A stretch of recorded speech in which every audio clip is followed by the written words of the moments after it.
Welcome to the latest webinar in our Engineerica Education Keynote series. We're very pleased to be bringing you this complimentary presentation. For those of you who are new to us, Engineerica specializes in academic center management systems for higher education. You might be familiar with our software applications such as AccuTrack, AccuDemia, and AccuCampus, and I do want to give a special welcome to any Engineerica clients joining us today. And for those of you who are not yet clients, I do want to let you know that we are offering a complimentary trial, semester-long trial of our most popular center management system, AccuDemia. This gives you the opportunity to use AccuDemia for an entire semester risk-free to see if it helps make management of your center and data collection easier. If you're interested, you can send me an email at rachelc@engineerica.com. That's RACHELC at engineerica.com, and I'll also put that in the chat in just a moment so you can see that. We started the Keynote series for our clients and our contacts who wanted to learn more about best practices and trends in higher education. Each month we feature a distinguished speaker to talk about hot topics in the academic support field, and we will make an announcement through email and social media when registration opens for our next Keynote webinar, so as always, do be on the lookout for that. And a quick introduction to myself, I'm Rachel Cook. I'm a client success manager with Engineerica. I was previously a learning center manager for 6 years. So like all of you, I'm very passionate about higher education and student success. I also have with me Garrett Effers, one of our technical support specialists. He's here as my backup and also to help with any technical issues that come up on our end, the speaker's end, or yours. And I am pleased to introduce you to this month's speaker. Dr. David Arundel is an associate professor emeritus. I can never remember if I'm pronouncing that correctly, in the Curriculum and Instruction Department at the University of Minnesota. Arundel is a co-convener of the Colleagues of Color for Social Justice and editor of the EOA Best Practices Clearinghouse. At Minnesota, he led a team that developed the peer-assisted learning program to support courses throughout the curriculum. At the University of Missouri, Kansas City, Arundel was a national project director of supplemental instruction. He managed the learning centers at UMKC and at 2 Kansas colleges, Highland Community College and Pratt Community College. We are so excited to have David Arundel with us, and I will now hand things over to him. Well, thank you very much, Rachel, for those kind words. I have been so excited about getting ready to have a conversation with all of you since I had this invitation a couple of months ago. You see there that web address, HTTPS and the rest. That's a really important place to go to because that's where all of the PowerPoint slides are at. I'm going to move pretty rapidly through this presentation. We're going to have 2 periods for questions. At the end, I'm going to give you my cell phone number so I can continue to answer your questions. I mean, the only people that call me on the phone are the Medicare gap insurance people and the folks who want to sell me extended warranties on my car that I don't own anymore. So I would love to have you call. So all of the resources, all of the websites that you're going to see in this presentation, they're all on that web page. And also all the PowerPoint slides, because I'm going to roll along at a pretty good speed. So you very well may want to go back and take a look at those slides. So let's go ahead. Also, you see this little icon here in the middle with the person typing. It's just a reminder that there's something on that PowerPoint slide that has a web link, which is available through this web page I set up for you guys. I just want to make a quick acknowledgement. As my students taught me in my class, don't read all the words on a PowerPoint slide. There is a lot of people that I have to acknowledge, not only organizations and colleagues, but also my peer student leaders. I have learned so much over the past 40 years.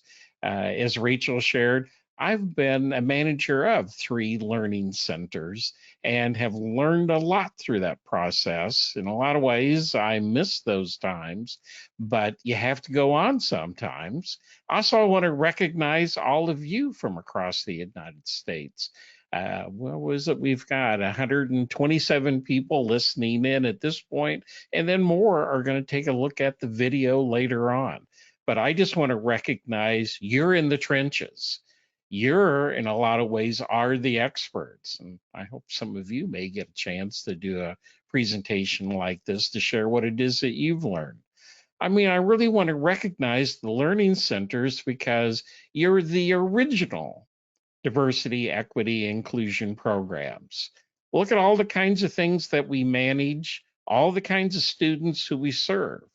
We have been the ones that have been in the trenches serving the students who are marginalized since the very beginning. We do it in lots of different ways. And I'm going to be suggesting one more way that you might be able to serve the students in your learning centers. And then find the last line at the bottom where it says, we have so much more to learn and to improve upon, and that includes me. One of the things I was asked to do is make sure I have lots of actionable information that you could take and maybe implement inside of your learning center. I've got what I call 30 puzzle pieces strewn throughout this presentation of things that you might want to do or you might want to consider implementing. I have no clue which of the puzzle pieces are going to be meaningful for you. That's up to you, but my goal is to provide you lots of options. There's three ways to interact here. Number one is that take a deep dive into that website. I actually added a couple more items this morning. There must be at least 15 different links to publications, websites, email distribution lists, and also all of the slides. Number two, ask questions during the webinar, and afterwards, call or email me. It's either you or it's spam phone calls. I just as soon talk with you. So just a brief introduction. What have I learned to prepare me to be here today? Well, two things. One is my association with Colleagues of Color for Social Justice. I was doing some writing on a project a couple of years ago and figured out I needed to get more colleagues of color to do research with and to write with. I highly recommend going to that website there because there's a number of publications. I've been privileged in recent years to work with Dr. Sandra McGuire, who I noticed was the very first speaker for this series. And I recommend going to the website for Engineerica and go back and maybe think about taking a listen to that. The second one is this publication. It was really groundbreaking. It's the first time that anyone, any researcher, asked students of color what they thought about their experience in a peer learning program. It's kind of embarrassing to think that this was the only and first one. I hope there's going to be more.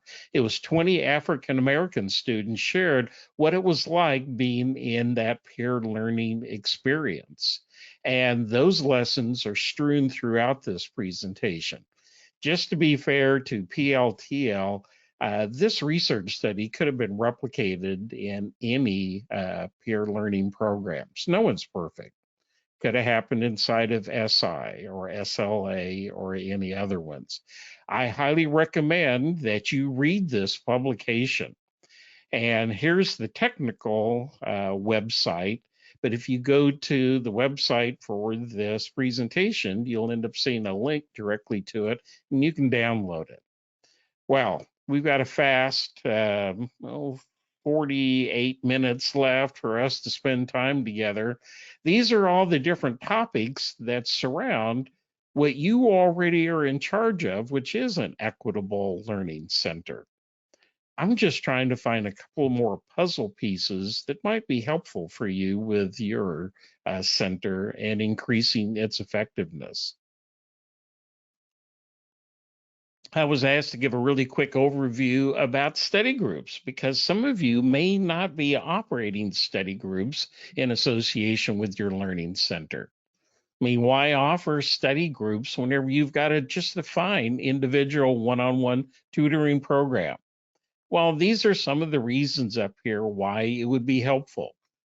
More students served with relatively little additional cost.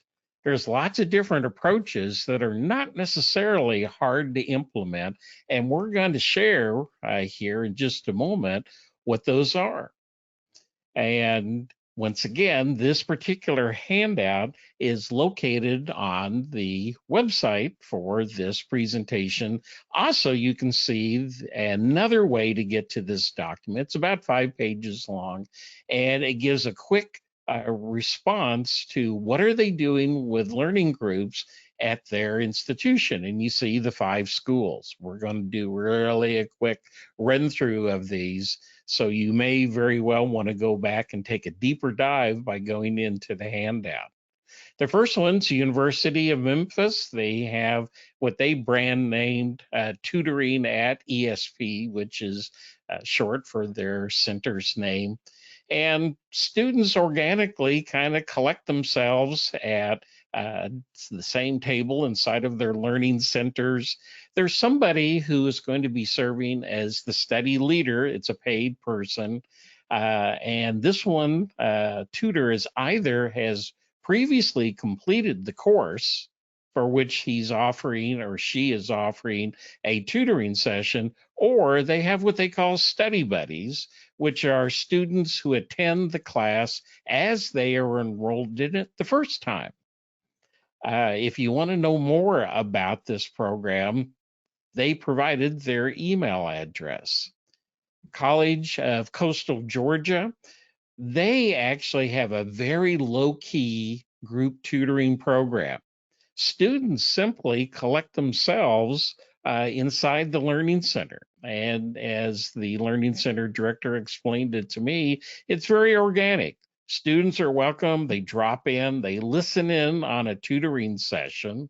And then if 2 or more students join up for this session, it becomes a group tutoring session. And then they go off to a room in the Learning Center, which has all kinds of technology in it and marker boards, and they end up having their program. But this particular approach does not have a real structured way of getting students in.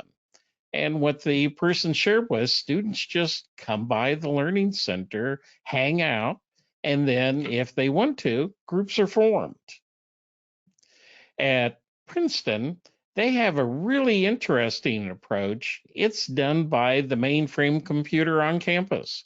Students register for Tiger Study. And what happens is the computer ends up having inputs from the student, what courses they're in, and they put in their email address, and then the computer then creates groups, informs the groups about each other, their email addresses, and then it's up to the students to meet up. And sometimes they have their meetings at the Learning Center or they meet somewhere else. But in this particular approach, the Learning Center actually is not running the study groups, they're running themselves. They have some handouts and some suggestions on how to be able to manage the group, but it's up to the students to do their own thing. At Michigan, it's more structured. They have 200 student facilitators for 250 groups.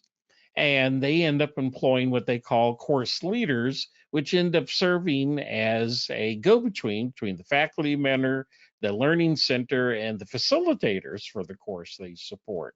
So there is some support for some training and some support for how to be able to organize the sessions. But this one, once again, is something that is more the responsibility of the students rather than any additional work by the director of the Learning Center. This is my old campus, University of Minnesota. We created something called peer-assisted learning. It's kind of a generic name. It looks very similar in a lot of ways to supplemental instruction. And more information about all of this is inside of the handout.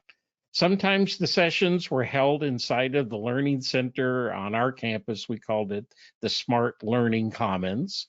But a lot more details about this particular approach. Probably if you wanted to look at which was the simplest to implement, that would be the one in Georgia. If you want to see the more complicated ones, that would be probably Michigan and here in Minnesota. And then the other ones would be somewhere in between. So once again, more information is available on the handout. Well, now I want to go into learning centers and talk about first impressions. Golly, we've already seen these up here before, haven't we? You never get a second chance for a first impression. There may never be a second chance if the first impression goes bad or does not connect with the student. So what I wanted us to do is to think about what is the experience of your students interacting with your learning center. And the research is very clear about how students make judgments all the time about their experience. This all goes back to customer service research, which has been going on for 30 years. Moments of truth represent a specific event in time when the student comes into contact with some aspect of the college experience. Every time students evaluate whether the price they've paid, either in the time spent or the money perhaps, equals or exceeds the value of what they were promised. The research from the student retention experts, that's the Ruffalo Noel Levitt Centers for Student Success, one person can make the difference on whether a student stays at college. You know, one of the dirty secrets is that the average grade of students who drop out of institutions are passing. They're not failed, they've not been dismissed. Actually, they have average grades, but they have run into rough times for a variety of personal and educational reasons, and they leave the institution silently. The amazing thing is about this relationship issue, it doesn't actually make a difference what the role of the person is. They can be an advisor, instructor, maintenance worker, food service, student, front end help at the your learning center, your tutor that works inside the learning center. All of those people can make the difference. So here are the different things which we're going to take a quick examination of in looking at different learning centers. I'll not read all the words up there, but some of these things that you can control, some things that you can't. But what we know is that they're all creating really powerful impressions upon our students, which can make a difference on whether they're going to come to the Learning Center or not, or whether they continue to come to the Learning Center. I'm just going to flash by some images here pretty quickly. It's really nice to see that the Learning Commons, as they branded their particular learning center, well, it's probably located inside the library and it's also top up on the list. What kinds of signs are both outside of your learning center building as well as inside your building directing students to your learning center? Another one is, what do you see in terms of images on the front before I actually even go inside of the learning center? And here you see a whole variety of messages this particular center was wanting to communicate. Here's another one here at Oral Roberts, and they've got one of those signs, which are probably, I think, as I remember, they cost a couple $100 or so, but they're communicating what is it that they're going to offer you whenever you go through the door. Since this one didn't blow up very well whenever I pulled it off the net, I have the actual words down there, and I'll read these because they're really powerful. And this is a sign inside of their center. The TRIO Learning Center honors diversity. We all work together to create a safe environment where everyone is treated with respect and dignity. All people are welcome here. It's almost like a diversity, equity, and inclusion statement, something like that, but it's really easy to see. And also, I love that they call themselves the empowerment zone. Here's a couple of slides of Skyline College. The things that I notice here is that they have this lowered desk here in order for somebody on a wheelchair to be able to roll up and be able to probably register for the services inside. And then it's just, once again, taking a look at our websites to see how easy they are to read, how easy is it to be intuitive about finding the information that you want. Is there a lot of white space around on the page that make it easier to handle the content? And this one even goes, and whenever the center is closed, apparently, or whenever they have someone, they have a chat feature. Another picture of the Learning Center, and you can't quite see it very well on the back, but the sign says, "Thank you for visiting, please come again." Then you end up having images on websites, and I'm not going to mention which Learning Center this picture came from, but I'll let you just look at it for a moment and think about what are all the images that you have on your website. What is the cultural diversity of the people? What are the actions that you see that the people may be taking? I like this one here. It looks like an active looking one. It's not one of those where everyone is smiling and looking at the camera. That's just a personal preference. I like action pictures.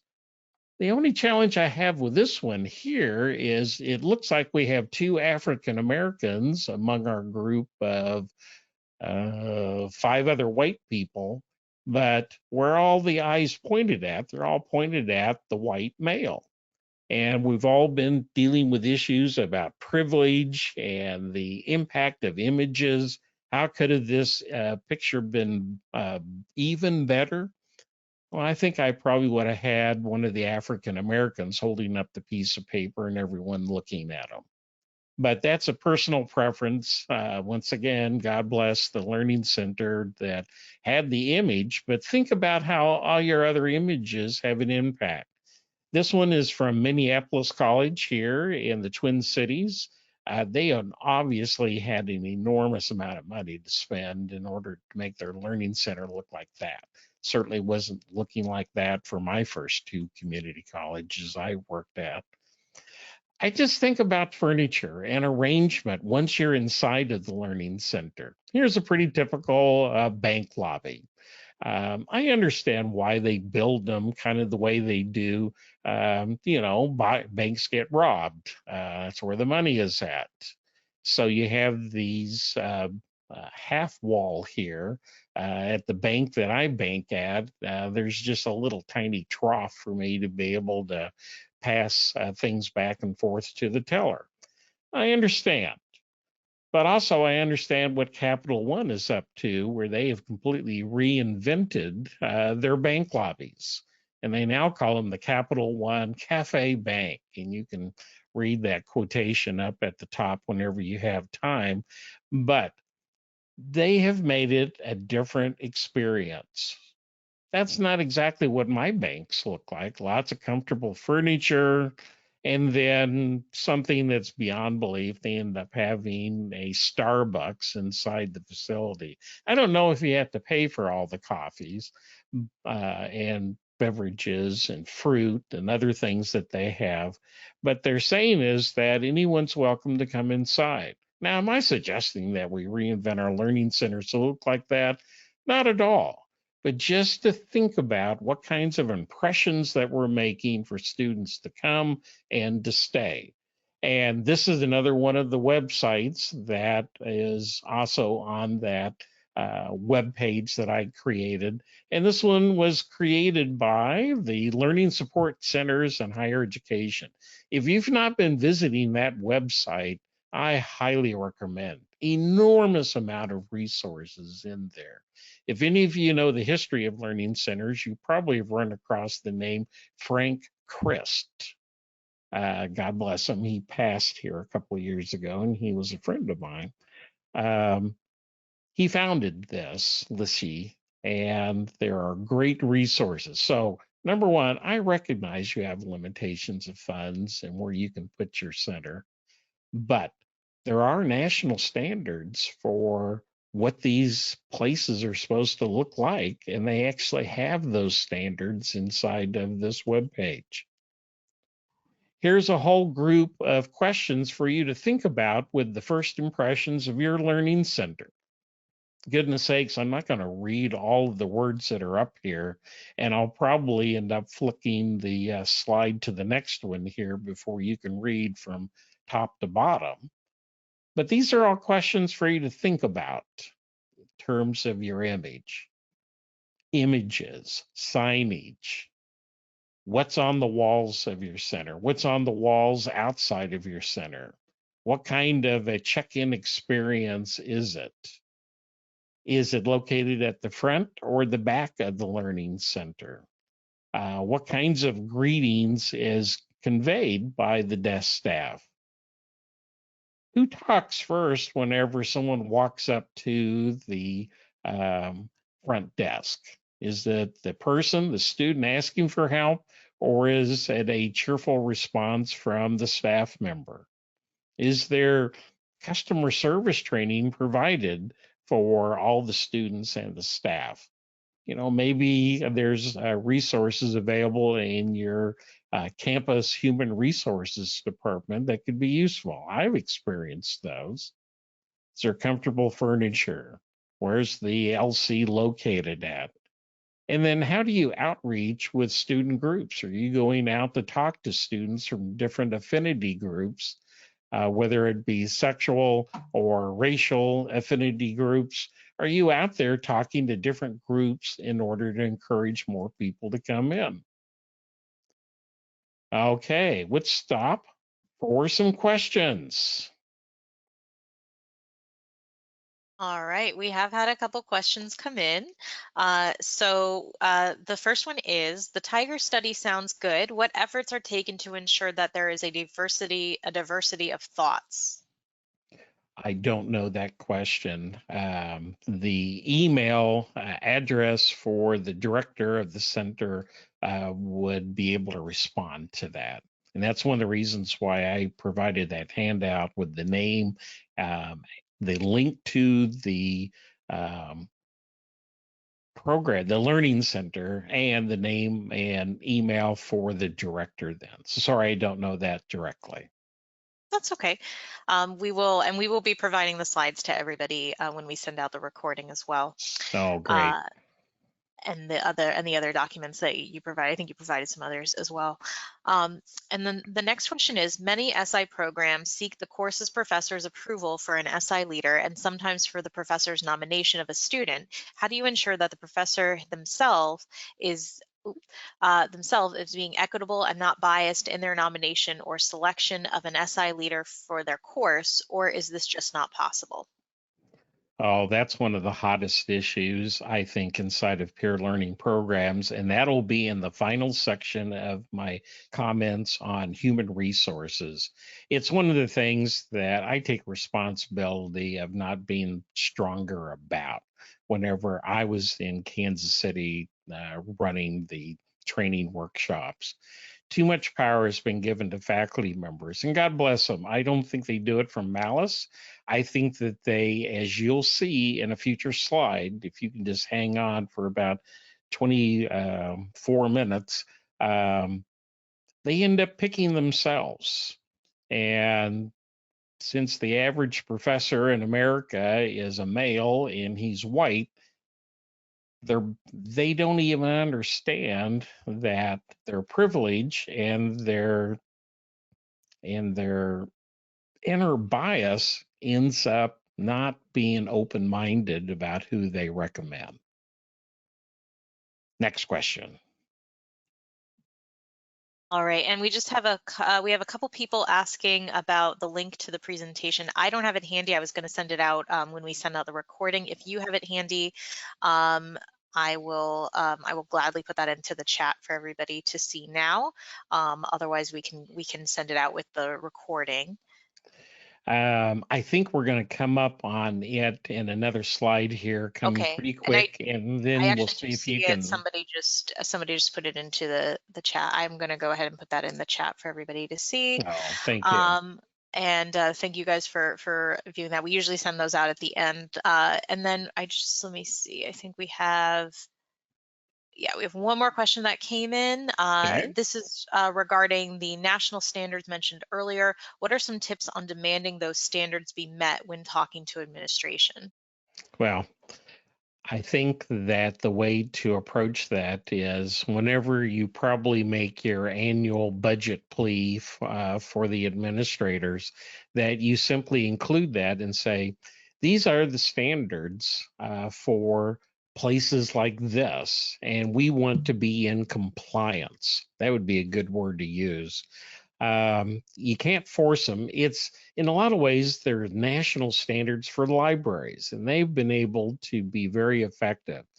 Learning centers, we haven't really promoted these national standards as much. So, for the person that asked that question, let's do a follow up conversation. You're going to have my cell phone number, and let's talk a little more about how we can be able to present that more effectively to our administrators because I understand that there's limitations, but boy, particularly for TRIO programs, they oftentimes get assigned the worst places on campus. But we can talk more about that in a phone call if that's okay. So if I could continue forward, and then we'll have another Absolutely. time for questions, and then we're going to have email and um, cell phone, and then we can do our own private Zoom meeting. So is that okay, Rachel? That's fine. Doesn't look like we have any other questions right now either Okay. way.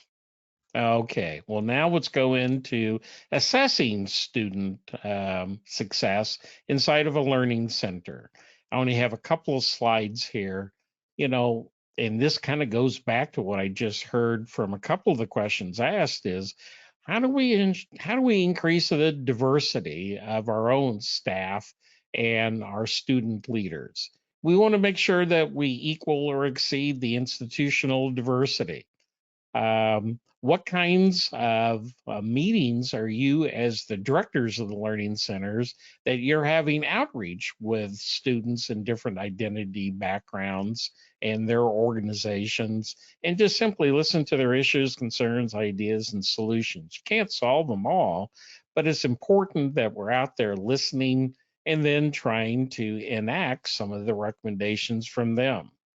And then obviously, I think most of you are probably having lots of discussions with staff and student employees with all the different issues that are listed down there at the bottom of the screen. All of those are important. One of the things that Rachel was really clear with me is making sure that we're not just talking about racial issues, which are critical, but also for all of the students who have been marginalized.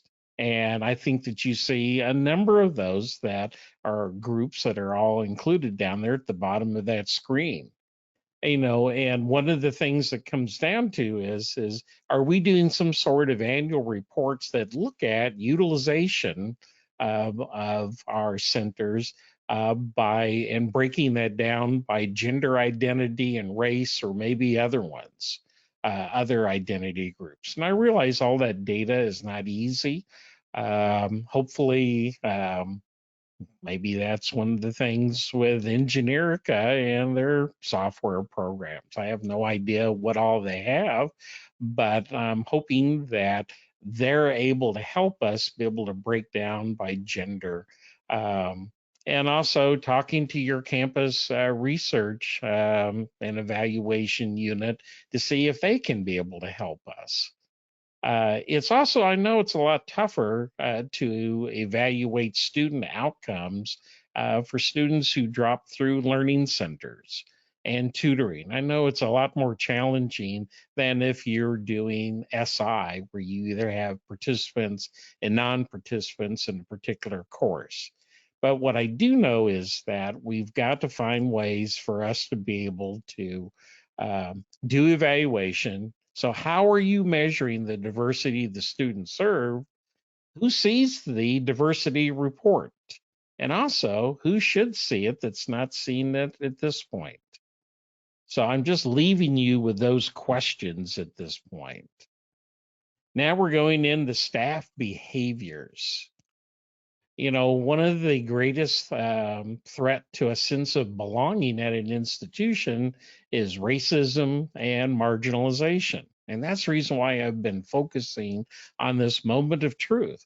What happens in the first 30 seconds, maybe 15 seconds in an interaction with someone at the front desk or with the tutor or with what the student sees as they're getting ready to come into your learning center? I think that that's the challenge for us. We're the front lines for establishing a positive and inviting campus culture. I really push that concept really hard when I talk to my friends in peer learning groups. You're going to have more conversation with the student than the faculty member ever will. So I would say probably the advisor would be a significant person for conversation, and then your people are going to be the ones having the significant conversations. It's really important, and this one is a tough one, to make sure that whether it be your tutor or it would be a study group leader, making sure they don't use words and behaviors that demonstrate their own academic prowess and social capital. They don't need to tell them that they have a 4.0, they're studying to be a NASA engineer, and all the rest. Good for them. This goes right back to that PLTL study that I recommended that you download. These 20 Black students said, we don't need to hear all of the great things that the study group leader has already, their social capital. We already know that, or else they wouldn't have been hired. Let's just get to the business of the study session. Make sure that the leaders or the tutors don't send the message that issues, readings, materials are easy. Or if you're in a group setting, in case one of the other students inside of the group goes, hey, this stuff's really easy, or that's an easy question, let's just skip on and move ahead.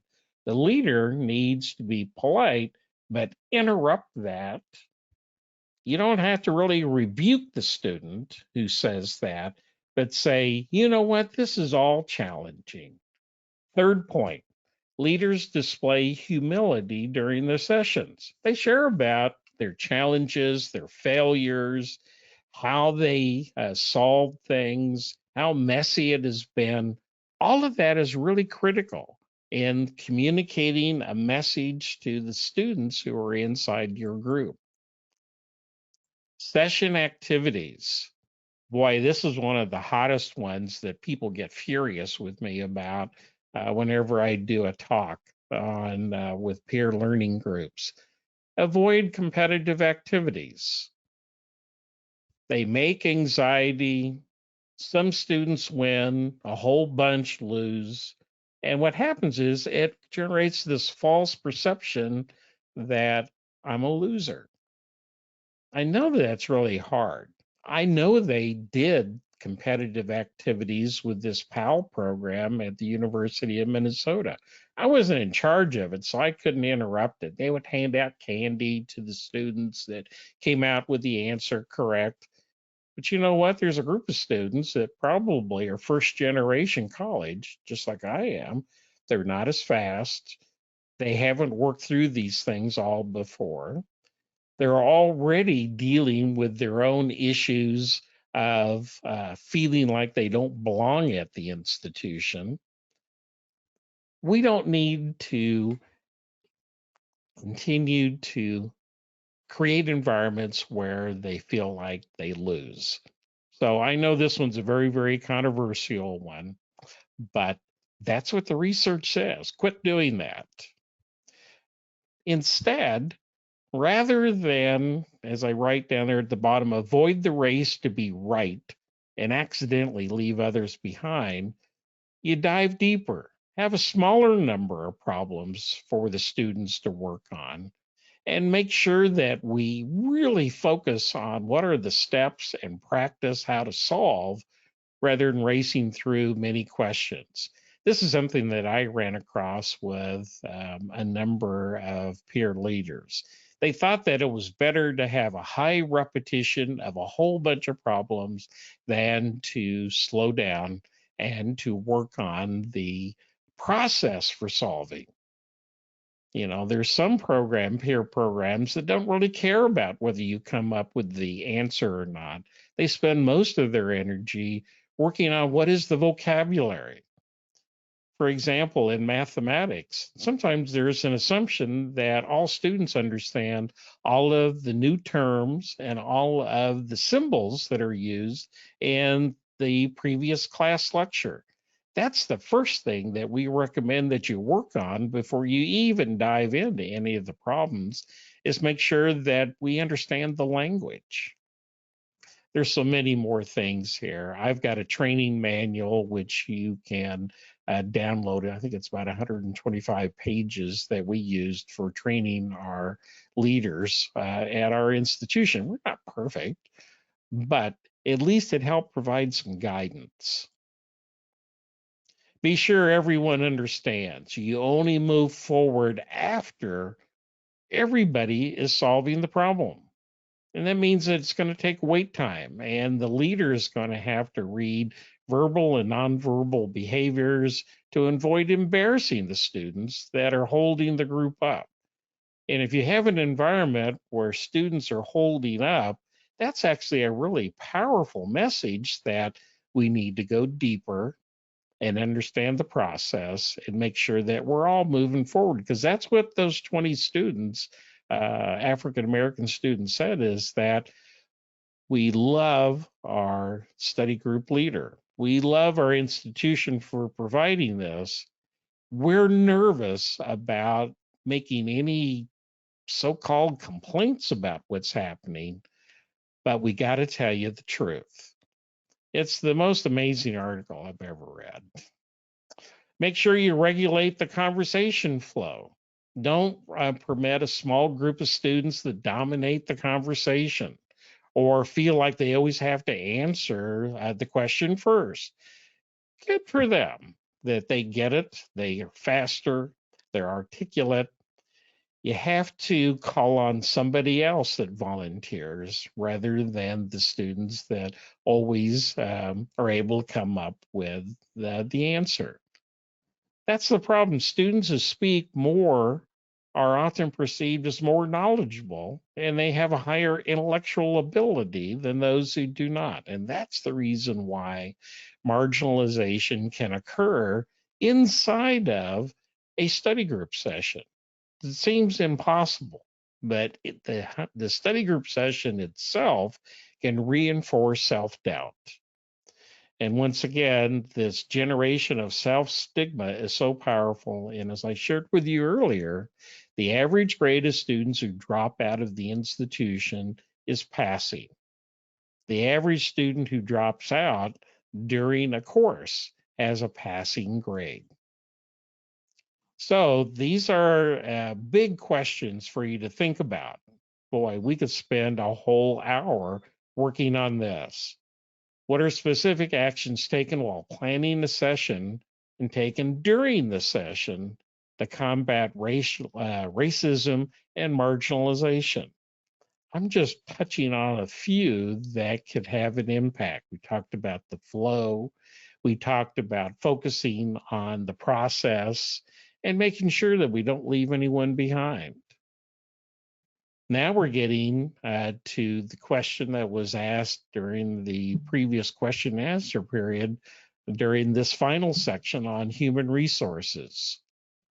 What's your professional development for study group leaders or for your tutors? Now, I think that you're probably already doing a lot more with anti-racism and cultural competence skills. These are just examples of the kinds of awareness. So I'm assuming that these kinds of things are already happening. If not, these are things that you might want to consider becoming an integral part of your program, because this goes all the way back to how are we making sure that marginalization is broken, and how our learning center is going to be on the front lines of providing a more inclusive environment. Also, having all of your student employees doing reflective writing or blogging that you read at least every couple of weeks. I found this to be one of the most powerful things in our peer learning program for all of the peer leaders. They had the blog every single week on a prompt. So I'm saying at least every 2 weeks. And we had intentional prompts for them to respond to. What did you see about this week in the blog prompt? What did you see in terms of interaction, communication inside the group? Another one was, how can you see a specific student who is now behaving differently this week than they did 3 weeks ago? And then we have some of the blog postings are on, and this is a private in-house thing, so nobody else could see it other than me and the director of the program. Only two people. So, and the other ones were, well, talk about your experience. How are you seeing your personal growth? Now, let's get specifically for the issue about picking the leaders, whether they're tutors or small group facilitators. A faculty member of the target forwards names of potential facilitators. Students are added to a list that's already been gathered by the program administrator through an aggressive job posting, advertisements, and direct contact with multicultural organizations to solicit applicants. The program administrator makes the final hiring decision. It is so critical because that tutor or that small group leader is got to know who the boss is. Sorry for making it so blunt like that, but they've got to know who do they answer to. Faculty think that study group leaders who are inside their class are some version of a teaching assistant, and they want to dump onto them things like hand out papers and such, monitor tests and such. And you got to be really clear that you've got real clear boundaries. And if you need more information about this issue about boundaries, call me on the phone. This one's one of the most political issues. I'm a former faculty member. I know how faculty think. I don't know how everyone thinks, but I can tell you what a lot of my colleagues think, and I can give you some more suggestions. The facilitator and the faculty member need to be clear that the program administrator is their employer. This is what faculty want to pick. A or A plus, sit on the front row, talk with the instructor before, during, after, outside of class, and during instructor office hours, and tragically often share the same demographics. That's what faculty members pick. I'm not saying they all do this all the time, and they don't even know that they're biased. It's the only people that they know. So that's why they end up picking them. This is our experience, what a desirable facilitator traits look like. There's a lot of words on that page: A, B, C, D, E, F. Now, are we going to get somebody that fits all of that? No. And that's the reason why I have the word desirable. No one's perfect. Final course grade, B or A. Number of programs, they want B plus. Frankly, one of the things that we thought was more important was a student who has struggled through the class. So we don't think a C is probably a good choice, but we would almost rather take a B student rather than an A student. Boy, is that counterintuitive. A B student struggled, had to work through it, and is going to be more likely to run learning sessions that help other students to be able to deal with the material and struggle through it, and to identify what are the problems and what are the steps for a solution, or what is the key vocabulary.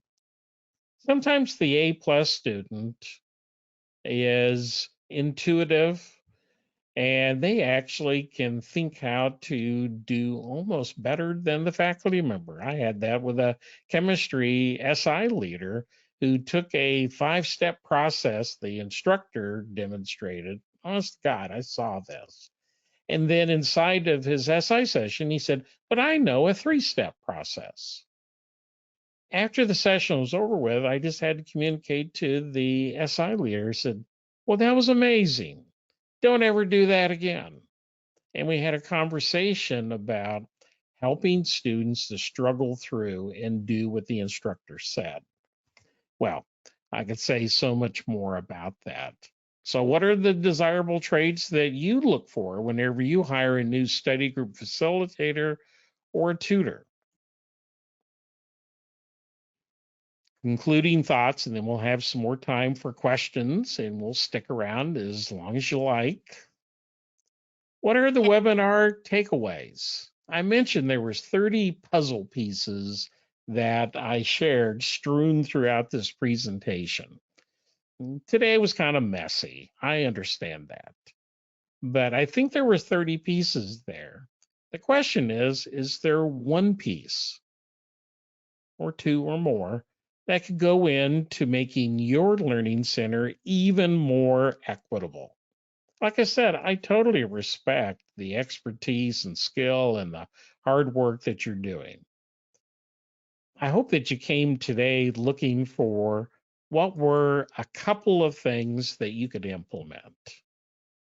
I have no idea what they are. You might, it may take you some time. I know you've got a busy schedule, but I would love to have more conversation with you. And that's the reason why I provide number one, you got to go to that website, www.arendelle.org/2023 hyphen equity. There's 15 resources that I think that you would find helpful. Also, that's connected to my own personal website. And then you see down there the web address for all of the peer learning resources that I and my colleagues and my student leaders have generated over the past 30 years.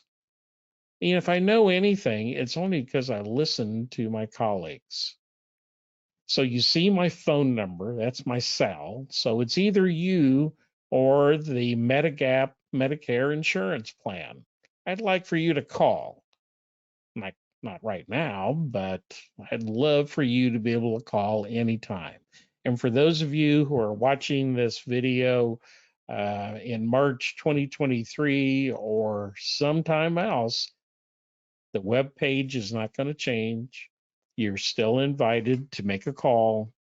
And at this point, I'd like to go ahead and answer your questions. Thank you very much for sharing your time with me today. I know you're in the trenches. God bless. I wish I was there, but it was time to retire. But now I can be a resource for you. So go at it, Rachel.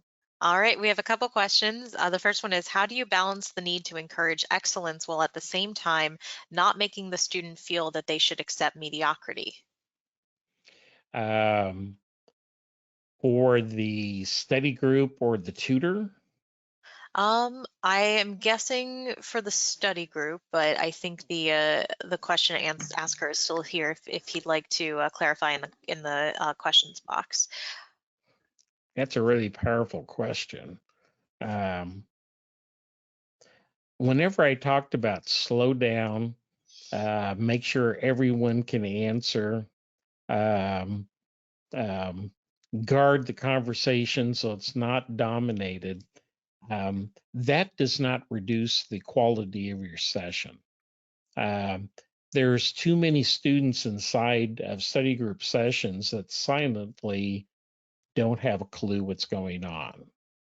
And even for the students who, this is our experience with SI, is that even if a student has an A grade and goes to the study session, they can still get something out of that study session, just like the average student and the student who is struggling.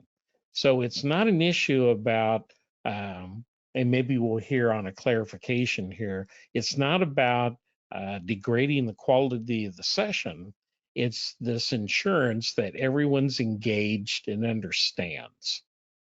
Um, it's this issue about it's so tempting to get into rapid succession of questions, thinking that that's actually what students need, and it's not. Hmm. All right, and we've had some compliments come in, which I will definitely be passing on to you. But another question we had is, how do you deal with the perception of soft prejudice? As a Black professional, I have, and not me, I'm just reading the question. As a Black professional, I have observed this phenomenon, and it can lead to students that might expect less academic rigor due to their ethnicity. Mm, boy. Um, And they clarified it was the study group for the other question. yeah, so in the study group, there was some assumption about race. Um, I hope that I haven't communicated somehow that um, the Black student, let's go ahead and just make it real blunt here because you had a really thoughtful, blunt question. Um, the issue for the study group leaders is not focusing on the race of the participants, but not making assumptions that everyone can quickly move through material. I don't think that the students who were in this research study were in a really rigorous course. And so it isn't that those students were slower or less capable. It was simply that the environment was not very friendly for them.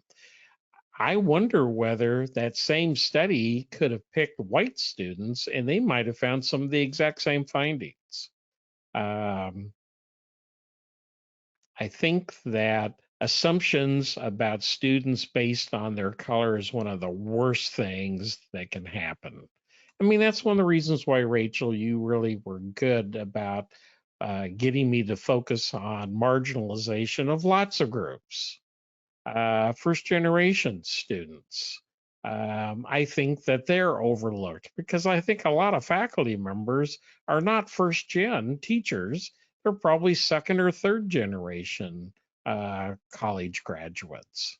So, this whole issue about making assumptions is something that I think would be important inside of a training program. Did she happen or he happen to clarify that anymore? Or am I just missing the mark? No, I didn't see any other clarifications of that, but I think you answered the question. And I would be happy once again to have conversation because I could learn from you as a Black professional. It's one of the things that's been the most helpful for me for the past 3 years has been colleagues of color. I'm the only white person in the group. The only reason why I'm on there is that I convened the group because I ran into a publication that I couldn't go forward on unless I had the voice of colleagues of color to bring me more perspectives that I had, which was my limitation. There's so much for me to learn. Mm, yeah. More Um, questions. let's see. I see another one. Do you have any advice for students forming their own study groups with no facilitator? Well, and that's what you saw going on with the um, Princeton model is that they're kind of on their own. They do provide some handouts for how can you organize small group activities inside of a study group. Because if you get one that's too big, like let's say 10 or 15 students, then if you're not breaking them into groups of 2 and 3, um, it's not as helpful. They're not all engaged. So I think that providing what I would suggest is write to the email the person from Michigan. Well, I would send that email to actually probably any of those 4 programs that are on that handout and see, do you have like a 1 or 2 pager that you give to groups that are going to form on their own? And that could be helpful. Um, and see whether they have something like that. At the moment, I don't have an easy 1 or 2 pager, but that's a really thoughtful thing. It's really easy to say, well, form a group. Well, it's a really complicated thing. There's a lot of dynamics that are going on inside of small groups. It is so easy to get into question and answer. That's one of the most deadly things that can happen inside of a study group is for one student to be the answer person for everyone else who silently scribbles notes inside of a notebook. That's not learning. That's too often what happens inside of classrooms. I mean, it's the reason why I had to reinvent myself as a teacher because I used to do that, but I'll quit that story, you know. Sorry, but please email me and give me a phone call and let's work on that. Um, like I said, at that Georgia institution, um, they do things organically. It's not as organized as our PAL program. Let me be really clear. Among those 5 samples that you see and that I briefly went through, I'm not going to tell you which one is better. Each one of them are deeply committed to what their program does for them. Who am I to make a judgment about which one among the 5 was better? Um, I'm just honoring their ingenuity on what they're doing. I do think that your point is well taken. A 1 pager, simple handout of some really basic dynamics would be really helpful. And if you can't get that from any of the 4, then let's keep up a conversation and you and I will make one. And then we can put it out on Learn Assist and other people could enjoy it. All right, and I just want to clarify because I just saw a question come in on that we will be making this available for viewing later, the recordings. Mhm. Okay, and we had another question come in. This one is from Shuji Otsuka. They wanted just to make sure. I just want to say that they said they're from Academic Support and Learning Advancement at Northwestern University. They said, thank you, David, for the very informative talk. I also skimmed the abstract of the PLTL article you recommended. Look forward to reading it through it carefully. And their question is, I manage a study group that starts at mid-quarter that are designed for those high-level need students who did not do so well on their first midterms. Since the makeup of these mid-quarter study groups tends to be majority BIPOC, first gen and women in STEM, what steps do you recommend to not reinforce the stigmatization among this group? We do some things such as normalizing academic struggles and etc. Well, you just got right at it there about the normalization of the struggles. Um, the program that they started out at in Berkeley, you know, um, the Treisman model, Treisman. He started his program with students, Black students who were struggling in a calculus course. And what they did is that, and you can read it in his dissertation, it's quite remarkable. I think it's still available online for Treisman, Dr. Uri Treisman, um, is that they treated it as an honors program. Honest to gosh, they actually had a meeting. Now, this one started before the semester started. So I realize your example, so I'll get to it quick. Let me just talk about his program. They actually had a social where the students were all invited in. They were all predicted not to do well in their calculus course. And there'd be a college vice president from Berkeley. That's no small thing. And they had a reception and congratulated all of them that they had been selected for this program. And the students probably knew something was up, but the leaders treated everyone inside of the groups with rigor and, as you said, a degree of humility by normalizing the struggles that we're all going through, and particularly for the leader to acknowledge their own struggles. That really helps a lot, I think. For them to see them, not talk about other people only, but to talk about their own story. And maybe spend the first session, everyone talking about their story. Now, I realize that takes one more week or one more session, but I think that building on what you said about normalizing the struggle that we all face is important time. Um, you can't review everything that goes on in a class inside of these sessions. It's more important to do, as you said, do some normalization, um, and then just simply say, well, we've all been brought together, and just ignore the reason why we've come together. I know that sounds really maybe silly or naive for me to say it that way, but I think the students in the group know why they're there, and then you just simply run it as a honors seminar, and you just move forward.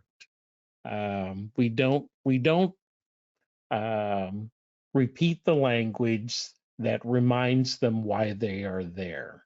I think we talk about normalizing struggle, and we all have struggles. So, maybe you name your group something. Um, I'm just trying to make my best guesses of what to say. I hope that was useful. Awesome. Well, thank you. Looks like we have one more question right now. And I Okay. still see so many people who have stayed, so thank you. I know a lot of people had to leave. Um, and this question is, do you have any resources for creating a more equitable online environment? Our students are still largely online since 2020. We lost a lot of Black students when we went remote. How can we make sure we don't lose them in an online environment? Mm, that's a that one is something that I don't have expertise with. I worry a lot about what's happened to our students because of the online environment. Um,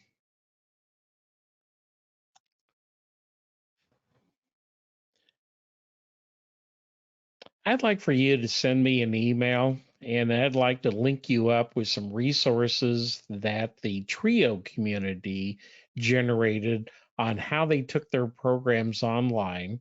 TRIO programs tend to serve students who are marginalized. It's not just based off of race. Um, I mean, the average student who's a TRIO student is poor and is white in America. That's something that most people in America probably don't know. But that's a deeper question, and I'd like to be able to think about it, and then I will go and find some people to make a response back to you. So please use my email address that's on the screen, or give me a call. Um, Wow, that's something that needs to be shared more publicly. Kind of breaks my heart. Mhm. All right. And that is all the questions that we have. For Okay. those of you who are left, I want to thank you for coming today. I'm going to put my email as well in the chat here. If you do have any questions or you want to see a a demo of academia for potentially doing a trial. I think you had mentioned earlier, I didn't mention it at the time because I didn't want to interrupt you, but you had mentioned earlier not knowing if our products, David, were able to help people take a look at different demographics, and they can. Hmm. So if this is something those of you in the audience who are not clients are interested in, we can definitely help you out with that, with looking at your data from the perspective of breaking it down via different demographics, pretty much any way you need to. So thank you everybody for coming today. Are so happy to have hosted David today, and so happy that you were all able to join us. And again, we will be sending out the presentation and the links that David provided. We hope you guys have a great rest of your day. Thank you, everyone. Thank you, everyone.